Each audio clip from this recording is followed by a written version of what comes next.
నమస్కారం. ఘంటారవానికి స్వాగతం. ముందుగా ప్రధానాంశాలు. ఓబుళాపురం గనుల కేసులో 13 ఏళ్ల తర్వాత వెలువడనున్న తీర్పు. సిబిఐ కోర్టుకు హాజరైన గాలి జనార్దన్ రెడ్డి.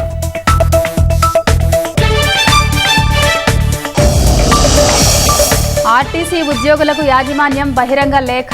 సమ్మె పేరుతో బెదిరిస్తే చర్యలు తప్పవని హెచ్చరిక.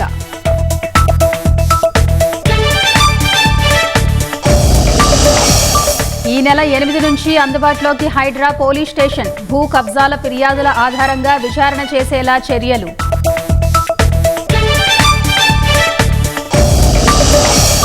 భారత్ ప్రతీకార చర్యలకు దిగితే ధీటుగా బదిలిస్తామన్న పాకిస్తాన్. కశ్మీర్ను తమ నుంచి విడదీయలేరని ఆర్మీ చీఫ్ మునీర్ ప్రగల్భాలు. పహల్గాం దాడిని ఖండించిన ఐరాస ప్రధాన కార్యదర్శి. సైనిక చర్య పరిష్కారం కాదని భారత్ పాకిస్తాన్కు సూచన.